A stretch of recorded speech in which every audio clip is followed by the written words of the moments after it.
Kyle Busch won a race just 6 days before his death. 2 days before the emergency call, he posted a heartfelt birthday message to his son. And for nearly 2 weeks, his body was sending quiet warnings that nobody around him fully understood. How does a champion race at nearly 200 miles per hour while something dangerous is building inside him? How does an entire sport miss the signs until it's too late? And who was Kyle Busch beyond the booze, the rivalries, and the championships? To understand the tragedy that shocked NASCAR in May 2026, you have to go back 11 days before the world learned the news. On May 10th at Watkins Glen International, Busch was racing the number 8 Chevrolet through one of NASCAR's toughest road courses.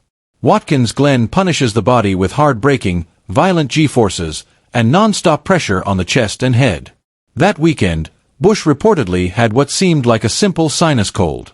Nothing unusual for a veteran driver who had spent more than 2 decades pushing through pain. But during the race, something happened that would later feel impossible to ignore.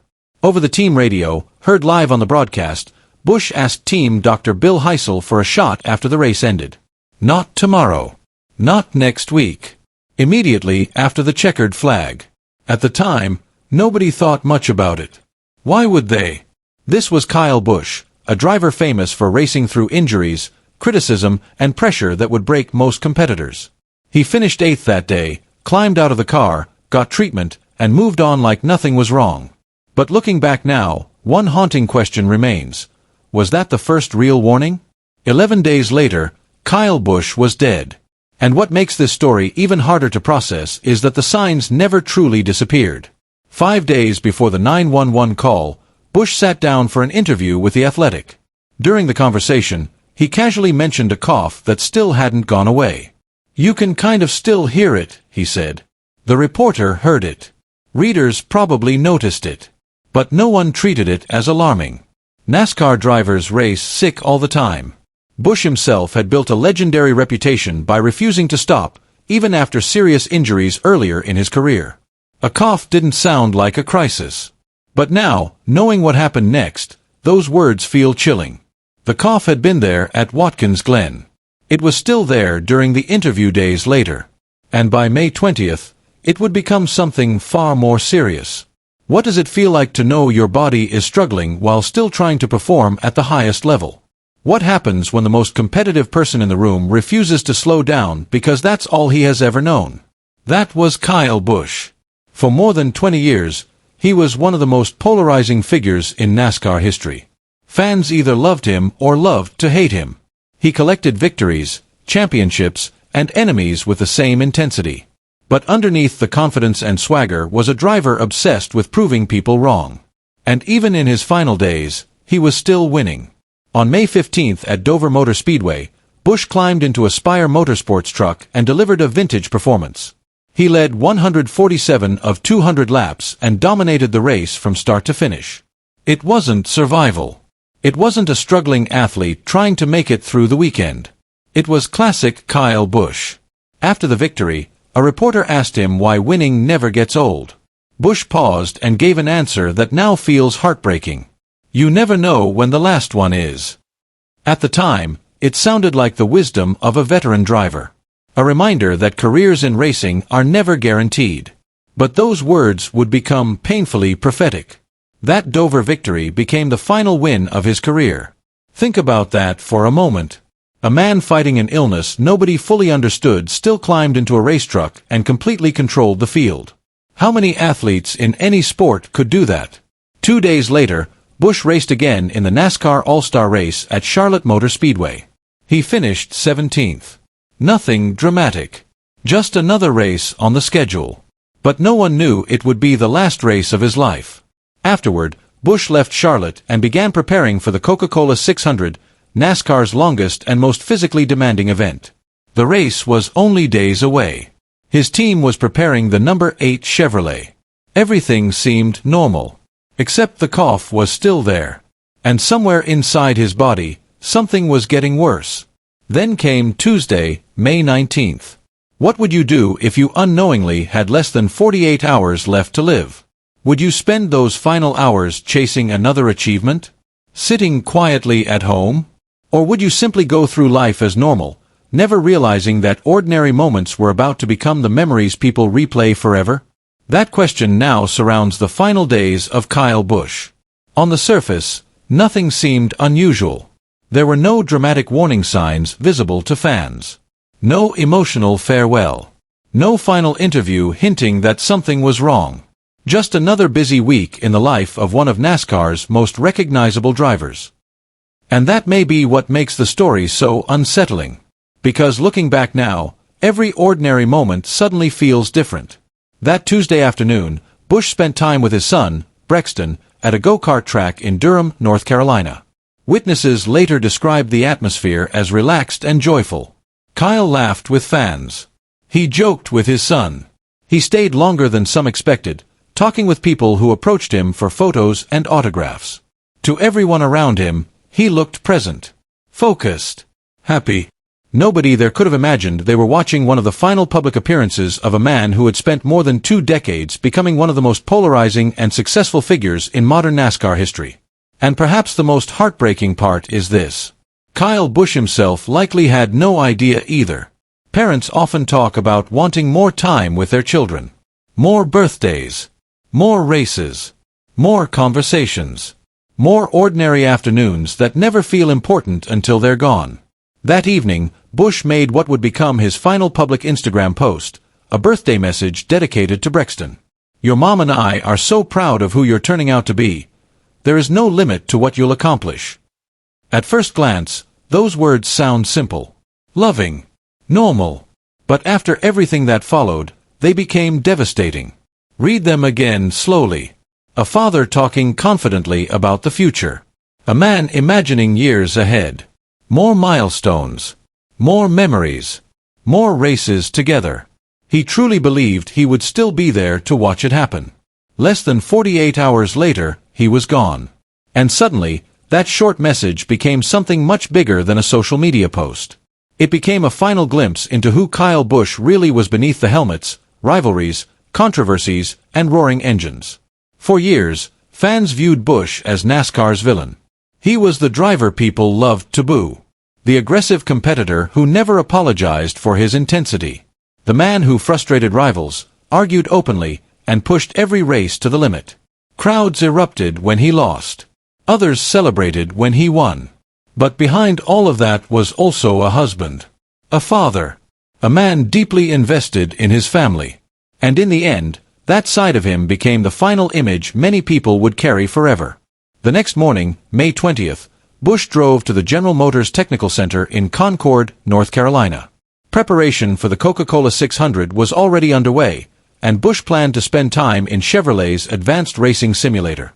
To outsiders, simulators may sound like glorified video games. They are not. Professional NASCAR simulators are physically exhausting environments built to recreate the stress and demands of real racing conditions. Drivers endure intense concentration, rapid reactions, elevated heart rates, neck strain, heat, and mental fatigue during long sessions. For elite competitors like Busch, these sessions were treated seriously because fractions of a second can determine the difference between victory and disaster on race day. But something inside Kyle Busch's body had already begun going wrong. Reports later indicated he had been battling a persistent illness for nearly 2 weeks. At first, it may have seemed manageable, perhaps just another cough or respiratory issue that a professional athlete believed he could push through. And pushing through discomfort was exactly what Kyle Busch had built his career on. Pain tolerance is deeply woven into racing culture. Drivers compete injured. They race sick. They hide weakness because toughness becomes part of their identity. Could that mindset have caused him to underestimate how serious his condition had become? It's a question many fans still ask. At approximately 5:30 that evening, everything suddenly changed. According to details later revealed through emergency communications, a 911 caller reported that Busch was suffering from severe shortness of breath, overheating, and coughing up blood. That cough, the one that may have seemed minor days earlier, had become terrifying. The dispatcher reportedly tried to gather information while panic unfolded in real time. And one detail from that call continues haunting people who heard about it afterward. The caller repeatedly said, "He's awake." Again and again. "He's awake." As if repeating those words could somehow stop the situation from getting worse. As if staying conscious meant there was still time. Emergency responders rushed Busch toward a Charlotte hospital. Somewhere during that desperate journey between the simulator facility and the emergency room, he became unresponsive. And at that exact moment, the outside world still knew nothing. That's what makes tragedies like this feel surreal. While a medical emergency unfolded behind closed doors, NASCAR continued operating normally outside them. Teams prepared equipment for the weekend. Crew members worked on the number 8 Chevrolet. Fans debated race predictions online. Television analysts discussed upcoming storylines for the Coca-Cola 600. Everything looked ordinary. But inside a hospital room in Charlotte, an entirely different reality was unfolding. Imagine that phone call reaching Samantha Busch. How do you even process words like that? How does a normal day suddenly transform into panic within seconds? Less than 24 hours earlier, Kyle had been smiling beside his son at a go-kart track. Now doctors were fighting to stabilize him. There are moments in life where language becomes too small to describe what people feel. This was one of those moments. Family members reportedly gathered quietly as uncertainty filled the room. Hope and fear existed together in the worst possible way. Every update from doctors suddenly mattered. Every minute stretched endlessly. And outside those hospital walls, millions of fans remained completely unaware that one of NASCAR's biggest stars was facing a life-or-death crisis. By the morning of May 21st, the Busch family released a carefully written statement explaining that Kyle Busch had been hospitalized with a severe illness and would miss upcoming NASCAR activities. At first, many fans tried to stay optimistic. Drivers miss races all the time. Illnesses happen. Recoveries happen. People assumed he would eventually return. But others immediately sensed something was wrong. The wording of the statement felt unusually serious. Carefully controlled. Fragile. Questions began spreading rapidly online. What happened to Kyle Busch? Was it pneumonia? A heart issue? Something related to exhaustion? How could a world-class athlete suddenly end up hospitalized so quickly? Hours later, the devastating answer arrived. Kyle Busch had died at the age of 41. The shock hit NASCAR like an earthquake. For over 20 years, Busch had been impossible to ignore. Love him or hate him, fans reacted every time he appeared on track. He collected victories at a staggering pace. He created controversy. He fueled rivalries. He became one of the defining personalities of an entire generation of racing. And now, without warning, he was gone. The reaction across the motorsports world was immediate and emotional. Denny Hamlin wrote that he absolutely cannot comprehend this news. Jimmy Johnson said he was lost for words. Drivers, crews, broadcasters, and longtime rivals all expressed the same disbelief. How could someone who looked healthy and competitive just days earlier disappear so suddenly? Fans flooded social media with memories spanning decades. Some remembered Busch as the young driver who entered NASCAR with immense talent and even greater confidence. Others remembered heated rivalries, dramatic interviews, and controversial moments that turned him into one of the sport's most talked-about figures. But mixed among the racing highlights were personal memories too.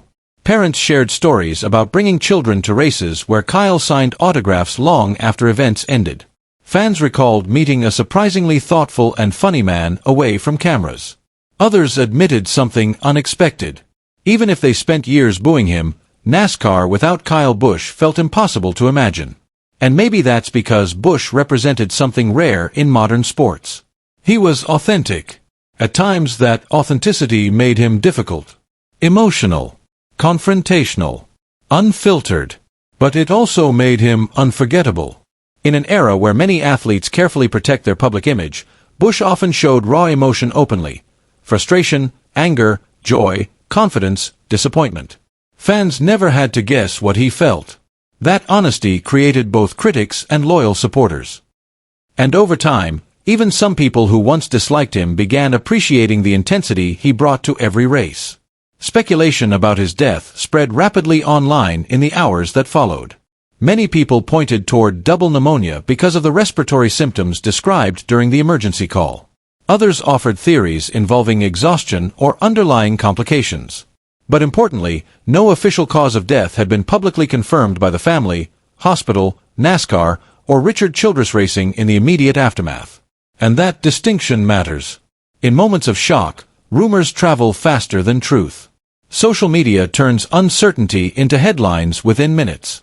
But facts matter more than speculation, especially when grieving families are involved. What is publicly documented is this. Kyle Busch had reportedly been battling a persistent illness for at least 11 days. Despite that, he continued racing, continued traveling, continued preparing for competition, until eventually, his body could no longer recover.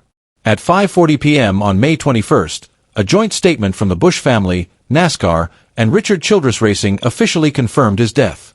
And emotionally, the entire sport seemed to stop. Not literally. Racing schedules continued. Cars still rolled onto tracks. NASCAR has always moved forward no matter what happens. But emotionally, there was a pause. Because suddenly everyone understood the same thing at once. One of the giants of modern NASCAR was gone forever. Kyle Busch's career numbers alone secured his legacy. More than 230 victories across NASCAR's National Series. Multiple championships. Countless unforgettable finishes. A reputation as one of the fiercest competitors the sport had ever seen. But statistics alone cannot explain why his death affected people so deeply. It was the humanity hidden beneath the competition. Over time, fans saw glimpses of Busch changing. Becoming softer around his family. More reflective. More open about fatherhood and life beyond racing. The villain image that once defined him slowly became more complicated. And perhaps that's why the final photograph from May 19th continues affecting so many people. Not because it captured a celebrity. Not because it showed a champion driver. But because it showed something universally human. A father spending time with his son. No roaring engines. No cameras chasing controversy. No trophies sitting nearby. Just a dad smiling during an ordinary afternoon that would unknowingly become one of his family's final memories together. How many moments in our own lives pass by unnoticed like that?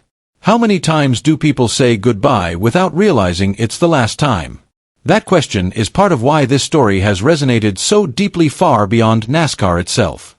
Because underneath the headlines about racing and fame is a reminder of how fragile life truly is. 1 week you're planning future races and celebrating your child's birthday. Days later, everything changes. And perhaps the most painful reality is that Kyle Busch never got the chance to understand how many people would ultimately appreciate him after he was gone. Athletes often spend years hearing criticism louder than praise. Busch experienced that more than most. Crowds booed him relentlessly during parts of his career. Rivalries made him a target. His confidence sometimes alienated fans. Yet after the news broke, something remarkable happened. People didn't focus mainly on the controversies. They focused on the memories. The races they watched with family members. The dramatic finishes. The personality he brought into the sport. The interviews that made people laugh or argue. The undeniable passion that made every event feel more intense whenever Kyle Busch was involved. Even many former critics admitted the same thing. NASCAR felt different without him. Quieter somehow. And now, one final question remains. When future generations discuss NASCAR history, how will Kyle Busch ultimately be remembered? As the villain? The champion? The fearless competitor? Or as the father whose final public words revealed a side of him many people never fully saw until it was too late? Maybe the answer is all of those things at once. Because real people are never just one version of themselves. And perhaps that complexity is exactly what made Kyle Busch unforgettable.